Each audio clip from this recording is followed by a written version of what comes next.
Next, we have a session on lip services of EDI, that is Equality, Diversity and Inclusion by EUNICE NYANDAT, founder MBM Africa. Over to you, EUNICE, for your session, Lip Services of EDI. Hi, everybody. Can you hear me okay? Yes, perfect. Thank you. Let me try and share my slides. Just a minute.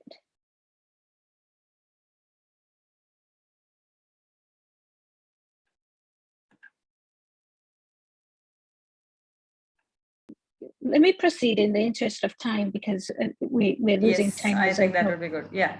All right. All right. Hello, everybody. I think a lot has been said about the planet, about the state of our planet, the state of affairs in regards to diversity, equality, equity, inclusion. And I must say, a lot has stayed the same for many years, despite all the things that we have tried to do to change. My name is EUNICE NYANDAT. I am the founder of MBM Africa, and MBM Africa accelerates African founders. And the reason I chose to do this is to try and bring African founders in the forefront of innovating in Africa to bring better businesses, better structures, a better education, more innovation, driven by founders that understand their spaces, right? In my start with African founders, I started with African women. And I once told a woman she had to pitch her business and she broke down in tears. She had no idea she had to stand in front of people and pitch her business, as that would mean speaking in front of men, and that would be uncomfortable, painful, they'll judge. And she didn't understand why we would put her through that.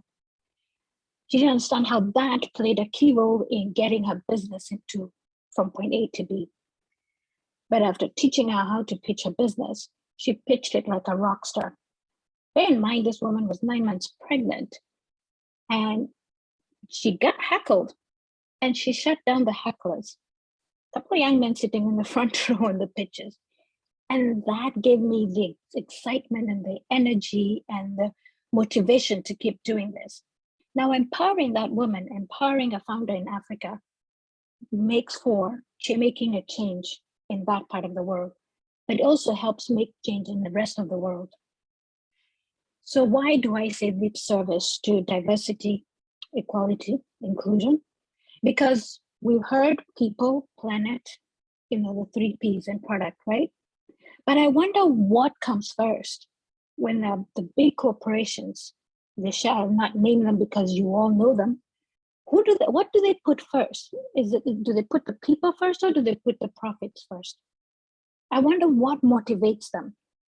And I want to tell everybody to think about the people that have to live in this planet, that have to consume those products. If we didn't put them first, will there be profits then? So we had the pandemic. How many people did we lose in the pandemic? Not a number to sneeze at, right? 6 million people and still climbing. The pandemic is not going away, it's here. What did the big corporations do? Please take a moment and think about all the families that lost people. What did the corporations do? The places were still fighting for the vaccine and others on the 4th booster. Now let's talk about Ukraine. 5 million refugees. They've got somewhere to go, right? Let's think about the other refugees.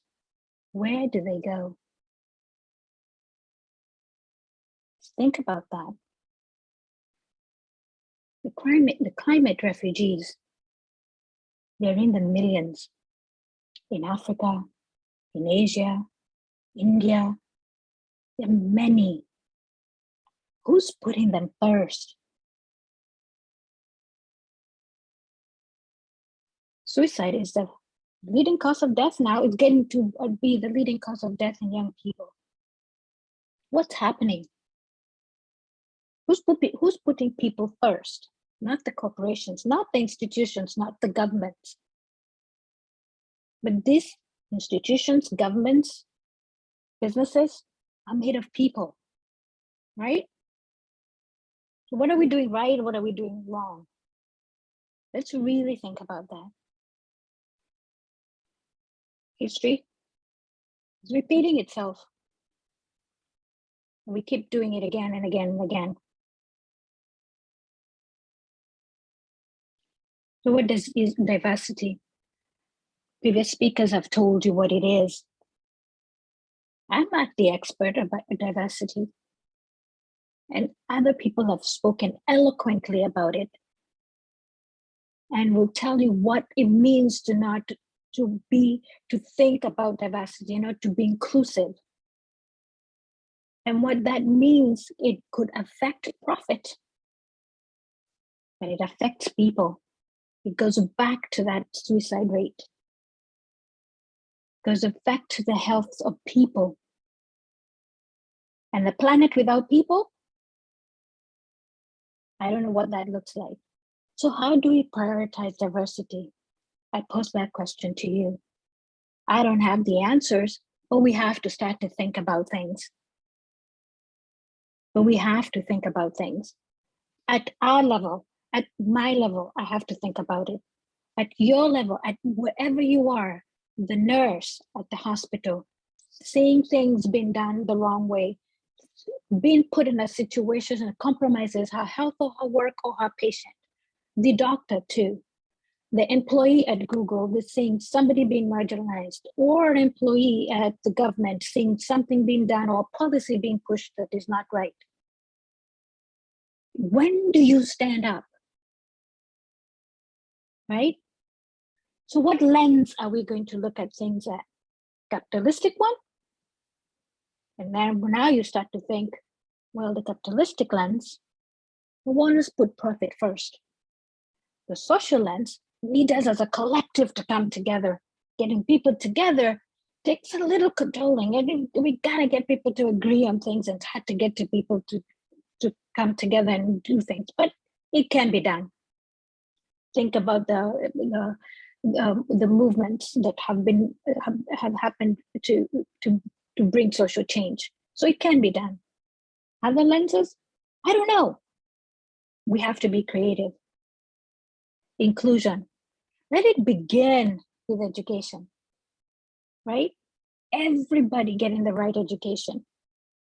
It's not for the rich.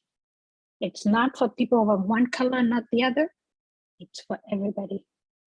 Equitable economic situations. Let that be available to everybody.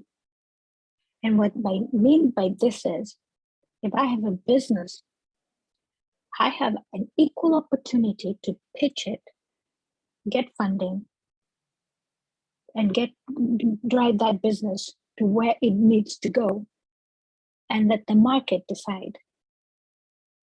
Let the doors open for me as a woman, Black, African, be able to walk through the same doors a white, blonde, young man walks through the door and be given the same airtime they're given.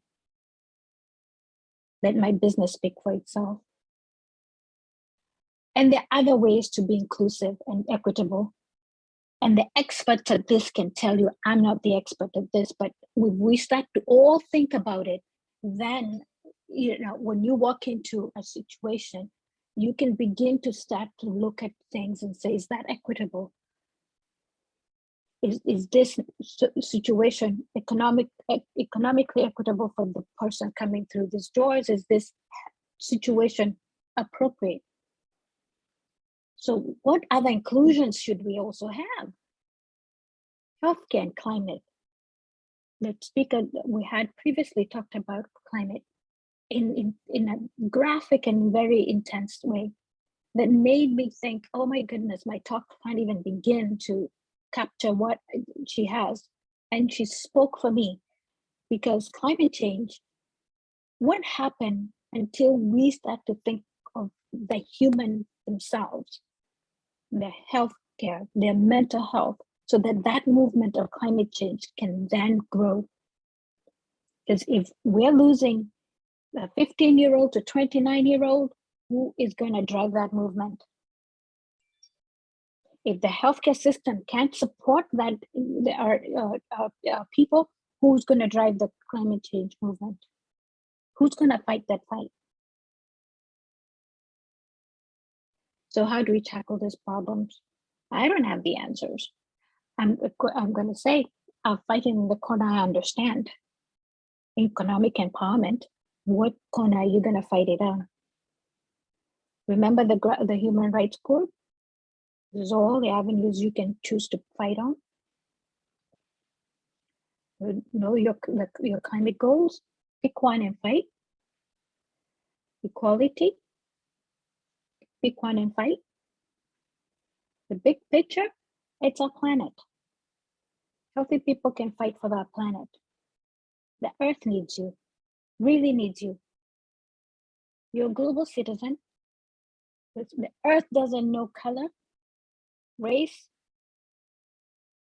ethnicity, geography, boundaries. It doesn't. We're people here to serve this earth, and we need to treat it right, but we also need to treat ourselves right. When we stand up for each other, we stand up for this planet. The systems we have built, we're built to discriminate, and we can dismantle and build them better. Starts with us. Challenge to you is, will you be the change the world wants to see? Thank you.